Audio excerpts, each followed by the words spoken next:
देश की 140 करोड़ जनता गंभीरता से ये सोच रही है कि अगर मोदी सरकार आया तो संविधान खत्म हो जाएगा, मोदी सरकार आया तो लोकतंत्र खत्म हो जाएगा, मोदी सरकार आया तो आरक्षण समाप्त कर दिया जाएगा और मोदी सरकार आया तो युवा बिन नौकरी मर जाएगा, मोदी सरकार आया तो नौजवान बिन रोजगार मर जाएगा, मोदी सरकार आया तो आम आदमी महंगाई से मर जाएगा, मोदी सरकार आया तो पुलिस और अर्धसैनिक बलों में भी अग्निवीर लागू कर दिया जाएगा, मोदी सरकार आया तो किसान अपना अधिकार मांगते मांगते मर जाएगा, मोदी सरकार आया तो इनके 10 वर्षों से अधिक नफरत एवं विभाजन और अधिक बढ़ जाएगा, मोदी सरकार आया तो 10 वर्षों में बर्बाद संवैधानिक संस्थाओं की बची खुची स्वास्थ्य भी समाप्त हो जाएगी। ये हम नहीं कह रहे हैं, ये लालू प्रसाद यादव कह रहे हैं। वही लालू प्रसाद यादव जिन्होंने 10 वर्षों तक लगातार बिहार की राजनीतिक में मुख्यमंत्री रहते हुए राज किया। वही लालू यादव बोल रहे हैं जिसकी पत्नी राबड़ी देवी ने 5 वर्षों तक बिहार की राजनीतिक में मुख्यमंत्री पद पर रहा। वही लालू यादव बोल रहे हैं जिसके बेटे तेजस्वी यादव ने 5 वर्ष तक बिहार की राजनीतिक में राज किया। अगर लालू प्रसाद से पूछे, देश के 140 करोड़ जनता सवाल करे कि 10 साल लालू ने क्या किया, 5 साल राबड़ी देवी ने क्या किया, 4 साल तेजस्वी ने क्या किया, तो इसका आंसर यही होगा कि बिहार को बर्बाद किया बाहुबली, लूट, बलात्कार, हत्या, चोरी, डकैती, दलितों का शोषण, शहर और गांव को तहस नहस, शिक्षा की बर्बादी, युवाओं का पलायन, जमीन हड़पना, गुंडागर्दी करना, ये सभी के सभी उसी सेशन में हुआ। उसी सेशन में, जिस सेशन में लालू प्रसाद ने बिहार की गद्दी को संभाली, उसकी पत्नी ने गद्दी को संभाली। क्या भारत का संविधान उस दिन खत्म नहीं हुआ था जब भारत में इमरजेंसी लगाई गई थी और सारे भाजपा के नेताओं को जेल के अंदर डाल दिया गया था? जब विशेष समुदाय को विशेष फायदा पहुंचाने के लिए बार बार भारत के संविधान को बदला गया, तब संविधान खतरे में नहीं आया। जब लालू यादव ने चारा घोटाला किया और लोगों की जमीन हड़प ली, लोगों की भैंस ले ली, तब संविधान खतरे में नहीं आया। लेकिन आज मोदी जी सबका साथ और सबका विकास कर रहे हैं, तब संविधान खतरे में आ गया है। मुझसे मोदी जी की एक भी योजना ऐसी बता दो जिसका लाभ सिर्फ हिंदुओं को मिला है, दूसरों को ना मिल रहे हो। मोदी जी ने हमेशा सबका साथ सबका विकास किया और जिसके बदले में लालू प्रसाद इस प्रकार के एलिगेशन लगा रहे हैं। मोदी जी ने हमेशा सबका साथ सबका विकास किया और करते रहेंगे, लेकिन तुम लोगों की कुर्सी खतरे में है, इसलिए चिल्ला रहे हो। सबसे पहले सोचने वाली बात यह है कि लालू प्रसाद वही लालू प्रसाद है जिन्होंने लगातार चारा घोटाला किया, जमीन लिखवाई, नौकरी दी लोगों को। तो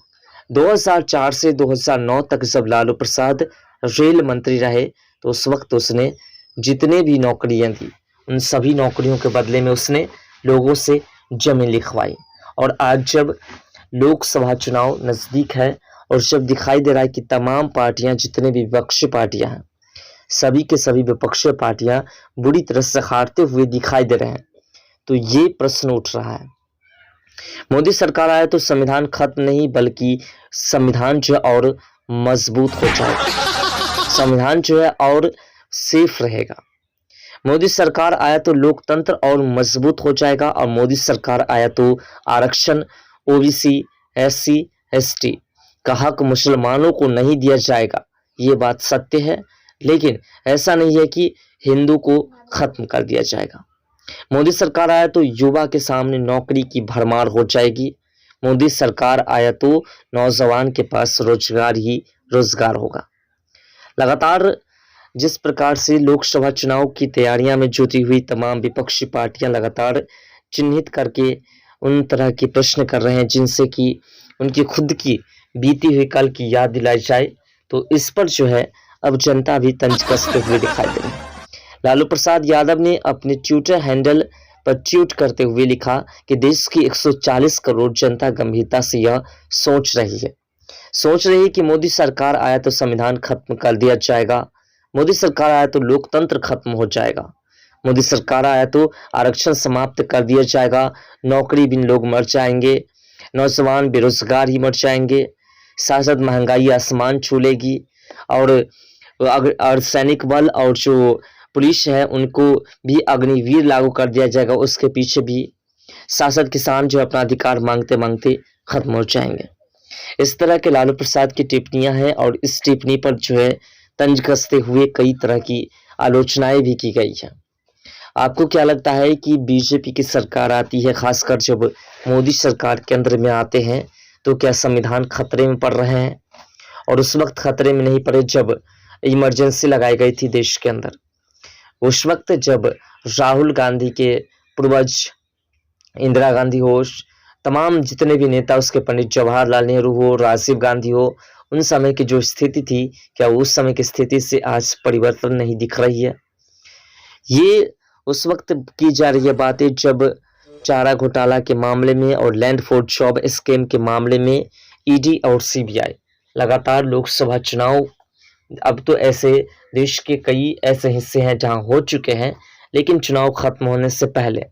जितने भी घोटालेबाज हैं उन सभी घोटालेबाज को जेल के अंदर डालने के सिलसिला को जब गंभीरता से देखा जा रहा है तो ये प्रश्न गंभीरता से उठाई जा रही है।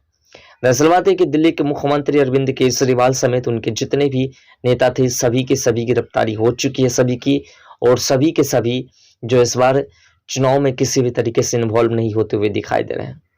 इसी को देखते हुए लालू प्रसाद ने इस तरह के एलिगेशन लगाना शुरू किया है जिससे कि उनके ऊपर जो तंज कसा जा रहा है ईडी और सीबीआई की ओर से, उसमें से कुछ राहत मिले और जिससे कि लोकसभा चुनाव में उनको आसान हो। दरअसल बात है कि लोकसभा चुनाव से पहले मोदी सरकार ने ये अनाउंसमेंट कर दिया था कि जितने भी घोटालेबाज हैं उन सभी घोटालेबाज को जेल के अंदर डालना है और जनता को उनका अपना हक दिलाना है, और जिसको लेकर के लगातार जो है ये सिलसिला गंभीरता से चली। ईडी और सीबीआई ने एक्शन में आकर के उन तमाम घोटालेबाज के ऊपर तंज कसने का काम किया, और कई ऐसे घोटालेबाज हैं जैसे हेमंत सोरेन, जैसे अरविंद केजरीवाल, संजय सिंह और मनीष सिसोदिया, ऐसे कई नेता हैं जिनकी गिरफ्तारी हुई और आज तक उन्हें बेल नहीं मिली है। ऐसे कई नेता हैं जिनकी गिरफ्तारी बहुत जल्द होने वाली है, और इसी को देखते हुए इस प्रकार की आलोचनाएं की जा रही है।